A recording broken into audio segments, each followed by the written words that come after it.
നിങ്ങളുടെ favourite shows ഇനി ഒരിക്കലും മിസ്സാവില്ല. ഇപ്പോൾ C5 കാണും നിങ്ങളുടെ ഫേവറേറ്റ് ഷോസ് തികച്ചും സൗജന്യമായി. ഞങ്ങൾ അവനെ ഇന്ന് തന്നെ വൈദ്യമഠത്തിലെത്തിക്കാം. വേണ്ട, ഇനി അവനെ രക്ഷിക്കാൻ എന്നെ കൊണ്ടാവില്ല. അയ്യോ, വർഷത്തിൽ ഒരിക്കൽ മാത്രം റേറായി കിട്ടുന്ന അപൂർവമായ ഔഷധം കൊടുത്ത അവനെ പൂർവ്വസ്ഥിതിയിലാക്കിയത്. ഇനി അവനെ രക്ഷിക്കാൻ മഹാവൈദ്യനായ മഹാദേവന് പോലും കഴിയില്ല. വേറെ എന്തോ ഉള്ളിൽ ചെന്ന ലക്ഷണം കാണിക്കുന്നുണ്ട്.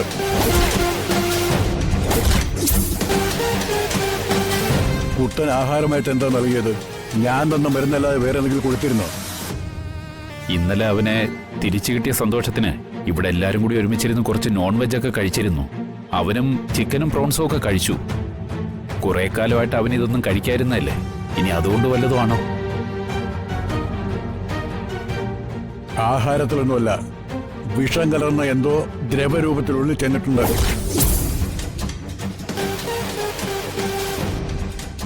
അതുപോലെ കഴിഞ്ഞ കാലത്ത് എന്തെങ്കിലും സംഭവം ആരെങ്കിലും മനഃപൂർവ്വം പറയുകയോ അതുമായി ബന്ധപ്പെട്ട എന്തെങ്കിലും കാണുകയോ ചെയ്തിട്ടുണ്ടോ? ഇല്ല, അങ്ങനൊന്നുമില്ല. ഇന്ന് പിന്നെ അവൻ നിർബന്ധം പിടിച്ചിട്ടാ കമ്പനി ഹെഡ് ഓഫീസിൽ പോയത്. അവിടെ വെച്ച് അവൻ പെട്ടെന്ന് വയലന്റായി. കഷ്ടം. നിങ്ങൾക്ക് അവൻ അബ്നോർമലായി കാണണമെന്നാണോ ആഗ്രഹം? ഉണ്ടെന്നാ എനിക്ക് തോന്നുന്നേ. ട്രീറ്റ്മെന്റ് കഴിഞ്ഞ ഉടനെ അവനെ കൊണ്ട് ഇത്രയും ദൂരം വരിക, പഴയ ആക്ടിവിറ്റിയിലേക്ക് സിറ്റുവേഷനിലേക്ക് കൂട്ടിക്കൊണ്ട് പോവുക, ഇതൊക്കെ കാണുമ്പോ പിന്നെ ഞാൻ എന്താ വിചാരിക്കേണ്ടത്? ഇല്ല സ്വാമിയച്ച, ഞങ്ങൾ അവന്റെ അസുഖം എത്രയും പെട്ടെന്ന് മാറണമെന്ന് എന്നെ ആഗ്രഹിക്കുന്നേ. പെട്ടെന്ന് കമ്പനി പോണെന്ന് പറഞ്ഞപ്പോ അവന്റെ എല്ലാ അസുഖവും മാറി നോർമലായെന്നാ വിചാരിച്ചത്. സത്യത്തിൽ അവൻ തികച്ചും നോർമൽ തന്നെ ആയിരുന്നു. എല്ലാരോടും പഴയ പോലെ ഫ്രീ ആയി സംസാരിക്കുകയൊക്കെ ചെയ്തതാ. പെട്ടെന്നാണ് അവനിങ്ങനെ. ഇതിപ്പോ സാമ്യച്ച് 3-4 പ്രാവശ്യം സൂചിപ്പിക്കുന്നു. ഇവിടെ ആരോ മരുന്ന് മാറിക്കൊടുത്തെന്ന്. ഇവിടെ ആരാ അങ്ങനെ ചെയ്യുന്നത്? അവന്റെ പറ്റമ തന്നെ അവന്റെ മരുന്ന് കൊടുക്കുന്നത്. കേട്ടത് നീ അങ്ങനെയൊക്കെ ചെയ്യുവോ? എല്ലാവരുടെയും കൂട്ട പ്രാർത്ഥന കൊണ്ടായി ഇവൻ തിരിച്ചു വന്നത്. ഞങ്ങൾ അവനെ ഇന്ന് തന്നെ വൈദ്യമഠത്തിലെത്തിക്കാം. വേണ്ട, ഇനി അവനെ രക്ഷിക്കാൻ എന്നെ കൊണ്ടാവില്ല. അയ്യോ, വർഷത്തിൽ ഒരിക്കൽ മാത്രം റേറായി കിട്ടുന്ന അപൂർവമായ ഔഷധം കൊടുത്ത അവനെ പൂർവ്വസ്ഥിതിയിലാക്കിയത്. ഇനി അവനെ രക്ഷിക്കാൻ മഹാവൈദ്യനായ മഹാദേവന് പോലും കഴിയില്ല.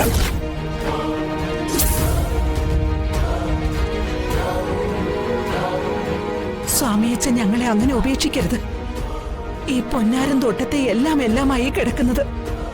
വൈദ്യർക്കല്ലാതെ മറ്റാർക്കും ഇവനെ പഴയ സ്ഥിതിയിലാക്കാൻ പറ്റില്ല. ഇവന് വേണ്ടി സകല സ്വത്തുക്കളും ത്യജിക്കാൻ ഈ കുടുംബം തയ്യാറാ. സ്വാമിയച്ഛൻ ഞങ്ങളെ കൈവിടരുത്. ഇനി അവന് ഒരു തുള്ളി വെള്ളം കൊടുക്കണമെങ്കിൽ പോലും ജാനകി അല്ലാതെ വേറെ ആരെ കൊണ്ടും കൊടുപ്പിക്കില്ല. പഴയ ഒരു ഓർമ്മയെ ഉണർത്താതിരിക്കാൻ ഞങ്ങളെല്ലാം ശ്രമിച്ചോളാം.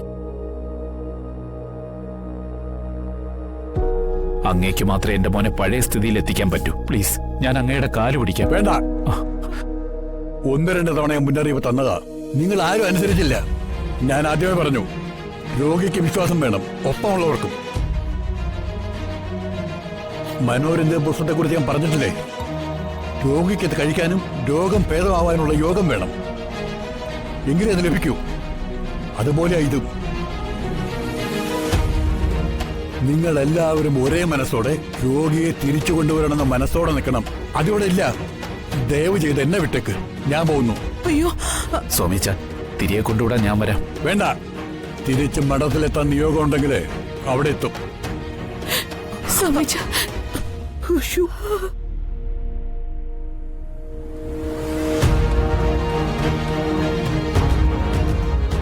ഇയാളാരാന്ന് ഇയാളുടെ വിചാരം? ഒരു ചാമ്യാച്ചൻ വന്നിരിക്കുന്നു. എടാ അബി, ഞാൻ കാറെടുക്കാം. നീ മായം കൂടിയേ സിദ്ധുവിനെ എടുത്തുണ്ടോ? നമുക്ക് എത്രയും പെട്ടെന്ന് ഇവനെ ഹോസ്പിറ്റലിൽ എത്തിക്കാം. വേണ്ട, അവനൊന്ന് ഉറങ്ങട്ടെ. സ്വാമിയച്ഛന്റെ മനസ്സ് ശാന്തവും. സ്വാമിയച്ഛൻ തിരിച്ചു വരും, എനിക്ക് ഉറപ്പാ. അല്ല ഏട്ടാ, അതും മതി. അതുപോലെ നിങ്ങൾ ക്ഷമിക്ക്. അവനെ ഒന്ന് ഒറ്റയ്ക്ക് വിട്ടേരെ. നീ ഓടി.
അവന്റെ കാര്യം നിനക്കറിയാമല്ലോ. ഓൺലൈനിലൂടെ കമ്പനി കാര്യങ്ങളൊക്കെ നോക്കാൻ ശ്രമിച്ചല്ലേ എത്രത്തോളം ശരിയാകാനാ. ചെറിയച്ഛനെങ്ങനെ അവനെ മാത്രം കുറ്റപ്പെടുത്തണ്ട. ഇപ്പൊ എല്ലായിടത്തും ഈ ഓഫീസ് സിസ്റ്റം വരെയല്ലേ. സർക്കാർ സംവിധാനം പോലും ഓൺലൈൻ ആയിക്കൊണ്ടിരിക്കുകയല്ലേ. ആ, നമുക്ക് നോക്കാം. കൃഷിയെ ഒറ്റയ്ക്കല്ലേ ഏൽപ്പിച്ച ഒന്നും ശരിയാവില്ല. മോ ക്യാമ്പിലൊക്കെ അല്ലേ ചിറ്റപ്പനങ്ങ് വന്നോളാം. ദേ കൂടെ തന്നെ നിക്കണേ. Okay sir. സിദ്ധാർത്ഥൻ അവന്റെ ചേരെ കൊണ്ടിരുത്ത്. അറിയാമല്ലോ, സ്പെഷ്യൽ കെയർ വേണം. ഞാൻ അങ്ങോട്ട് വന്നോളാം. ചെറിയച്ച, ഞാൻ തിരിച്ച് ചാർജ് എടുക്കാൻ വന്നല്ലോ. എനിക്ക് കുറച്ചുകൂടി സമയം വേണം. എന്റെ മൈൻഡ് ഒന്ന് ഫുള്ളി സെറ്റ് ആയിട്ടില്ല. ആ, എന്തിനാ മോനെ, നീ പെർഫെക്റ്റ്ലി ഓൾ റൈറ്റാ, ഒരു കുഴപ്പമില്ല. ദേ സൂക്ഷിച്ചോണേ, മഹിയേട്ടൻ ഉടനെ എത്തും. ദാ, നീ ഒന്നുകൊണ്ടും പേടിക്കണ്ട, ചെറിയച്ഛനും കൂടെ ഉണ്ട്. എന്നാ പിന്നെ കാര്യങ്ങളൊക്കെ നടക്കട്ടെ. Sir please.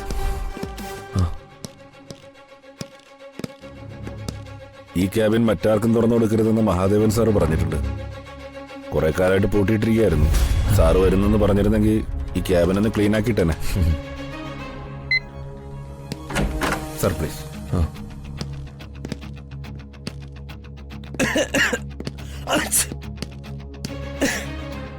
ഇതിനകത്ത് കംപ്ലീറ്റ് ഡസ്റ്റ് ആണല്ലോ. ആർക്കെങ്കിലും ഇത് ക്ലീൻ ചെയ്തിട്ടൂടെ? AC ഓൺ ചെയ്യട്ടെ സർ? വേണ്ട. ഇരിക്കൂ സർ. ഈ പൊടിക്കാത്തിരുന്നത് എങ്ങനെ വർക്ക് ചെയ്യും? ആളെ വിളിച്ച് മുഴുവൻ ഇന്ന് തന്നെ ക്ലീൻ ചെയ്യണോടെ. കുറച്ച് ചൂടുവെള്ളം കൊണ്ടുവരാൻ സലീമിനോട് പറഞ്ഞേ. സലീമൊക്കെ ഇവിടെ നിന്ന് പോയി സർ. പുതിയ ആളാ ബെന്നി. വെള്ളം ഇപ്പൊ കൊണ്ടുവരാം.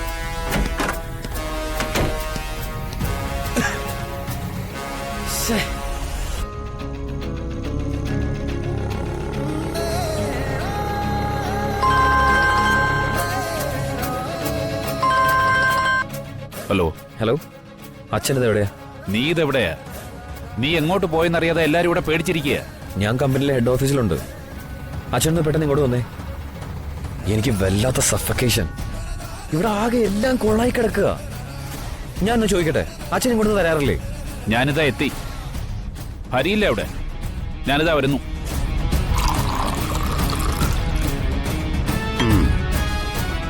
വെള്ളം ചോദിച്ചാൽ ഇത് കൊടുത്താ മതി. മല്ലിയിട്ട് തിളപ്പിച്ചതാണെന്ന് പറഞ്ഞാ മതി.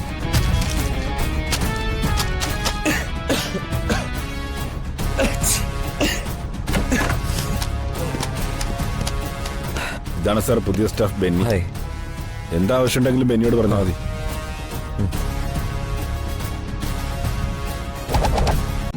ഡൗൺലോഡ് ചെയ്യൂ C5 ആപ്പ്. കാണൂ എല്ലാ എപ്പിസോഡുകളും സൗജന്യമായി.